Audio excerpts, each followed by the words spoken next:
जो मुस्कुरा रहा है उसे दर्द ने पाला होगा, जो चल रहा है उसके पांव में छाला होगा। बिना संघर्ष के इंसान चमक नहीं सकता, जो जलेगा उसी दिए में उजाला होगा। संघर्ष, क्यों बचे संघर्ष से? संघर्ष ही तो जीवन की आत्मा है।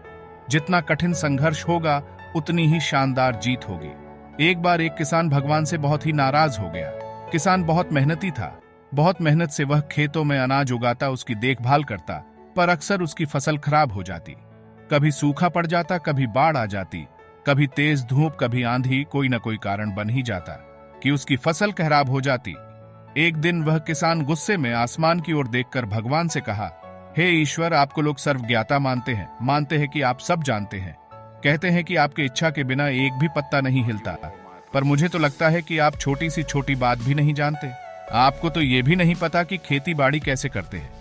अगर आप जानते होते तो हर समय जो बाढ़, आंधी और तूफान आते हैं वो कभी नहीं आते। आप नहीं जानते कि कितना नुकसान उठाना पड़ता है हम किसानों को। यदि आप मेरे हाथ में यह शक्ति दे दे कि जैसा मैं चाहूं वैसा मैं मौसम कर दूं, फिर आप देखना मैं अन्न के भंडार लगा दूंगा।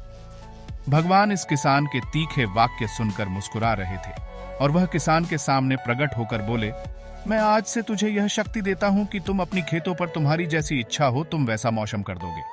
मैं बिल्कुल भी दखल नहीं दूंगा, तुम्हारी इच्छा से सब कुछ होगा। किसान बहुत खुश हो गया। किसान ने गेहूं की फसल अपनी खेतों में बोई। जब उसे लगा कि खेतों को धूप चाहिए तो खेतों को धूप मिले, जब पानी बरसना चाहिए तभी पानी बरसा। आंधी, तूफान, बाढ़ कुछ भी उसने अपने खेतों पर आने नहीं दिया। किसान के खेत में इस वर्ष ऐसी फसल हुई जैसी कभी नहीं हुई थी।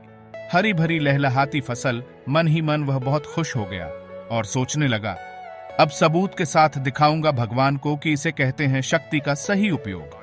मेरी सफलता देखकर उन्हें अपनी नियम जरूर बदलने पड़ेंगे। कुछ दिन गुजरे, फसल कटने को तैयार हो गए।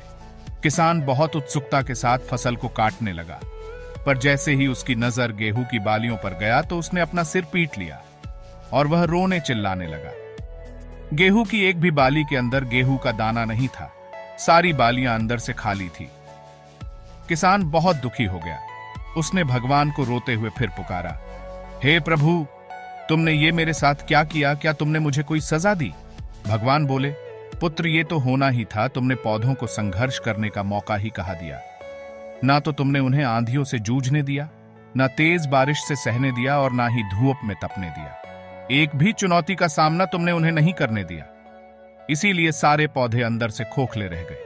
जब आंधी, तूफान, तेज बारिश और धूप पड़ती है तभी ये पौधा अपने अस्तित्व को बचाने के लिए संघर्ष करते हैं। और इसी संघर्ष से एक बल पैदा होता है जिसमें शक्ति होती है, ऊर्जा होती है। और यही ऊर्जा पूर्ति तेरे गेहूं के दानों की तरह जो नहीं फूटी। तूने उन्हें कठिन परिस्थितियों से गुजरने ही नहीं दिया जहां उनके अस्तित्व का जन्म होता। सारे बालियां इसीलिए खाली है।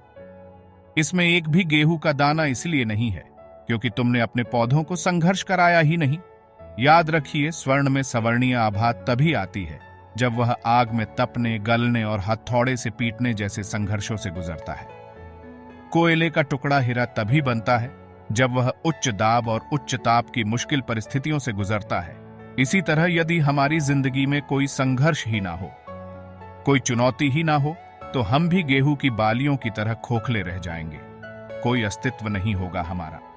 विपरीत परिस्थितियां, चुनौतियां, समस्याएं हमें और अधिक निखारती है। यदि जीवन में कठिन परिस्थितियां और चुनौतियां आए तो घबराना मत, बल्कि सामना करना। विश्वास करना कि आप और अधिक निखर जाओगे और अधिक मजबूत बन जाओगे। किसी ने कितना सही कहा है, जिंदगी जीना आसान नहीं होता। बिना संघर्ष कोई महान नहीं होता। जब तक ना पड़े हथौड़े की चोट तब तक पत्थर भी भगवान नहीं होता। हमें उम्मीद है दोस्तों कि इस कहानी से आपने बहुत कुछ सीखा होगा। ये कहानी आपको पसंद आया हो तो लाइक और शेयर करें और हमारे चैनल को सब्सक्राइब भी कर दें। धन्यवाद दोस्तों।